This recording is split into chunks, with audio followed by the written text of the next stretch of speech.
નમસ્તે વિદ્યાર્થી મિત્રો, નોબલ સ્કૂલ ગ્રુપની ઓનલાઈન એજ્યુકેશનમાં હું આપ સર્વનું હાર્દિક સ્વાગત કરું છું। આજે આપણે ધોરણ 7 આપણો વિષય છે વિજ્ઞાન, એમાં જે તમારું ચેપ્ટર નંબર છે 14 વિદ્યુત પ્રવાહ અને તેની અસરો વિશે આપણે વાત કરી રહ્યા છીએ। એમાં આજે આપણે જે પેજ નંબર તમારી ટેક્સ્ટબુક છે એનું 166 તમારે કાઢવાનું છે। એમાં શું છે તો કે મકાનમાં વપરાતો ફ્યુઝ છે એના વિશે આપણે જોવાનું છે। તો કે જો ફ્યુઝ હોય છે એ કેવો હોય છે તમે ચિત્રમાં આપેલો છે, જોઈ શકો છો। તમારા ઘરે પણ તમે આવો ફ્યુઝ જોયો હોય છે। માટે આપણે વપરાયેલા પરિપથ પરથી બનાવો। જો કે વિદ્યુત કોષના સ્થાને શું હોય છે, 4 વિદ્યુત કોષ ધરાવતી બેટરી ગોઠવવી, વળી નાઇક્રોમ તારના સ્થાને સ્ટીલ વૂલનો પાતળો તાર, જે સામાન્ય રીતે શેમાં વપરાય છે તો કે કરિયાણાની દુકાનમાં, એટલે કે વાસણ સાફ કરવા માટે જે આપણે વાયર લઈ આવી છીએ એના વડે અંદર જો જે આ ફ્યુઝ હોય છે એના વડે એ તાર બાંધવામાં આવેલા હોય છે। જો ઓરડામાં કોઈ પંખો ચાલુ હોય તો તેને શું કરવાનું, બંધ કરી દેવાનું। વિદ્યુત પરિપથમાં થોડોક સમય વિદ્યુત પ્રવાહને શું કરવાનો, પસાર કરવાનો। એટલે કે સ્ટીલ વૂલના તાતણાનું ધ્યાનથી નિરીક્ષણ કરો, શું થાય છે।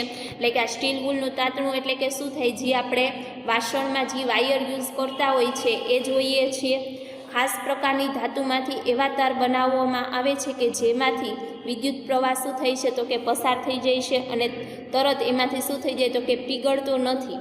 એટલે વિદ્યુતનો ફ્યુઝ બનાવવા માટે વપરાય છે। એટલે કે કયો તાર એમાં વપરાય છે તો કે સ્ટીલ વૂલનો તાતણો હોય છે એ વાપરવામાં આવે છે। બધા જ બિલ્ડિંગોમાં બધા જ વિદ્યુત પરિપથમાં શું ગોઠવાયેલું હોય છે તો કે ફ્યુઝ હોય છે। ફ્યુઝ હોય તો જ આપણા સુધી શું પહોંચે છે તો કે જે વિદ્યુત પરિપથ છે એ પહોંચે છે। જો ફ્યુઝ ઉડી જાય તો વિદ્યુત પરિપથ શું થઈ જાય છે, બંધ થઈ જાય છે। વિદ્યુત પ્રવાહને વિદ્યુત પરિપથમાં સલામતીપૂર્વક વહેવા માટે મહત્વના મર્યાદા હોય છે। જો અકસ્માત સલામત મર્યાદ કરતાં વિદ્યુત પ્રવાહમાં વધી જાય તો વિદ્યુતનું વહન કરતા તાર વધુ પડતા શું થઈ જાય છે, ગરમ થઈ જાય છે। ઘણીવાર એના જ કારણે શું થઈ જાય છે તો કે ફ્યુઝ ઉડી જાય છે અને એની જગ્યાએ આપણે બીજો શું કરવો પડે છે તો કે નવો ફ્યુઝ આપણે લગાડવો પડે છે। વિદ્યુત પ્રવાહની ઉષ્મીય અસર આપણે જોઈ અને તેના આપણે શું જોયા તો કે ફાયદા પણ જોયા। એટલે કે વધારે પડતો આપણે જ્યારે વિદ્યુત પ્રવાહનો ઉપયોગ કરી છે એના જ કારણે તાર ગરમ થાય છે અને તૂટી જાય છે।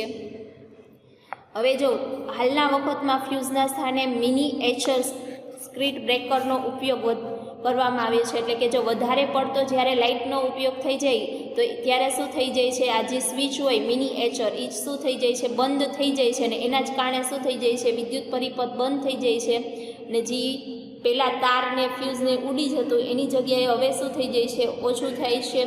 તો આ ખાસ પ્રકારની સ્વિચ એટલે કે વિદ્યુત કળ છે। વિદ્યુત પરિપથમાં વિદ્યુત પ્રવાહ સલામત મર્યાદા કરતાં વધી જાય ત્યારે ઓટોમેટિક શું થઈ જાય છે તો કે બંધ થઈ જાય છે। એટલે કે વધુ પડતો વિદ્યુતનો વ્યય થાય ત્યારે શું થઈ જાય છે, હાથે હાથે જ બંધ થઈ જાય છે।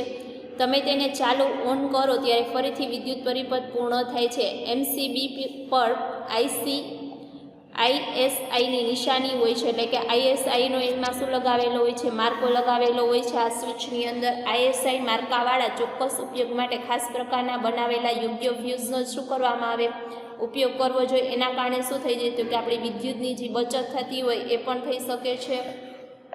વિદ્યુત પ્રવાહની ચુંબકીય અસર વિશે આપણે જોઈએ તો કે હોકાયંત્રની સોય કઈ દિશામાં સ્થિર થાય છે। હોકાયંત્રની સોય નજીક ગજિયા ચુંબકને લાવીને જો આપણે હોકાયંત્ર વિશે ધોરણ 6માં શીખી ગયા હતા।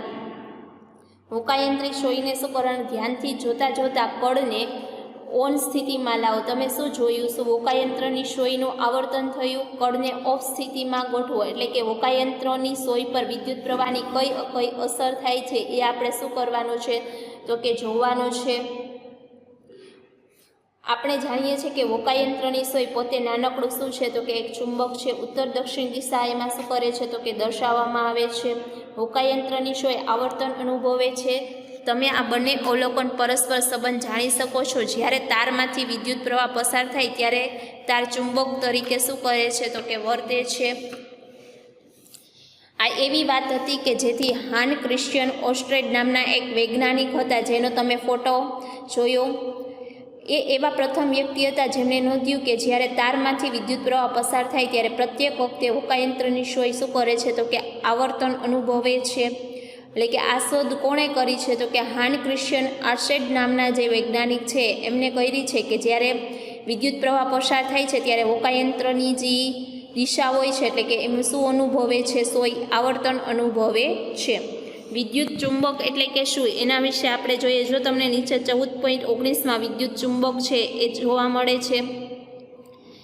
આશરે 75 સેમી લાંબો શું લેવાનો છે? ઇન્સ્યુલેટ એટલે કે પ્લાસ્ટિક કે કાપડના કવર ધરાવતો અથવા ઇનિમેટ એટલે કે ટૂંકમાં વાળી શકે એવો તાર જોઈએ. કેમ કે જો નીચે તમને જે આપેલી છે પિન, એમાં તમારે શું કરવાનો છે? એને વાળી શકે એટલે કે એને ગોળ ગોળ વાળવાનો છે. હવે શું કરવાનું? ખીલીની અંદર વાળી દેવાનો છે. ખીલીની નજીક તેના ઉપર શું લેવાની? થોડીક ટાંકણી મૂકવાની. હવે શું કરવાનું છે? તો કે વિદ્યુત પ્રવાહ ચાલુ કરો. શું થાય છે? ટાંકણીઓ ખીલીને અણી પર વળગી જાય છે. વિદ્યુત પ્રવાહ બંધ કરો. શું હજી ટાંકણીઓ ખીલીની અણી પર? જેવો વિદ્યુત પ્રવાહ તમે બંધ કરશો એવી ટાંકણીઓ પડી જશે. ચાલુ કરશો અને એની ઉપર મૂકશો તો એમાં શું થઈ જાય છે? તો કે ચોંટી જાય છે. તો આ કયો ગુણધર્મો છે? તો કે ગુજરું પોતાનું ચુંબક તત્વ શું કરે છે? ચુંબકની જેમ વર્તે છે. અને વિદ્યુત પ્રવાહ બંધ કરવામાં આવે ત્યારે સામાન્ય રીતે ગુચડું પોતાનું ચુંબક તત્વ શું કરી નાખે? ગુમ. એટલે કે જ્યારે વિદ્યુત પ્રવાહ ચાલુ હોય તો એ ટાંચણીઓ ચોંટે છે, અને જો વિદ્યુત પ્રવાહ બંધ થઈ જાય તો એમાંથી ચોંટતી નથી. વિદ્યુત ઘંટડી એટલે કે શું? વિદ્યુત ઘંટડીથી આપણે સારી રીતે પરિચિત છે, જેમાં વિદ્યુત ચુંબક આવેલું હોય છે. તો ચાલો જોઈએ તે કેવી રીતે કાર્ય કરે છે. લોખંડના ટુકડા ઉપર વીંટાયેલા વિદ્યુત તારનું ગૂંચળું ધરાવે છે. ગૂંચળું વિદ્યુત ચુંબક તરીકે શું કરે છે? વર્તે છે. વિદ્યુત ચુંબકની નજીક એક છેડા તરફ હથોડી જેવી રચના હોય છે. જો તમે જોઈ શકો છો કે વિદ્યુત ઘંટડીનો વિદ્યુત પરિપથ કેવો હોય છે, તો એ તમે અહીંયા નીચે આપણે શું કરી છે કે કોયલ વડે એનો નીચેનો ભાગ હોય છે એ તમે જોઈ શકો છો. જેવી રીતના ઇસ્ત્રીને ઇલેક્ટ્રિક સગડી હોય છે, એવી જ રીતના વિદ્યુત ઘંટડીમાં પણ કોયલવાળો ભાગ છે, જેના કારણે શું થઈ જાય છે? એમાંથી વિદ્યુત ઘંટડીમાંથી વિદ્યુત પરિપથ એમાંથી પસાર થાય છે.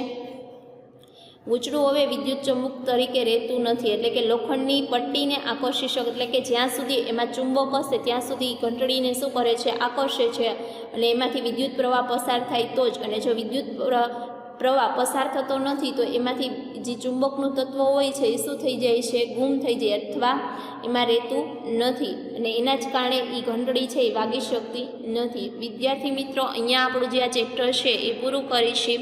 Thank you.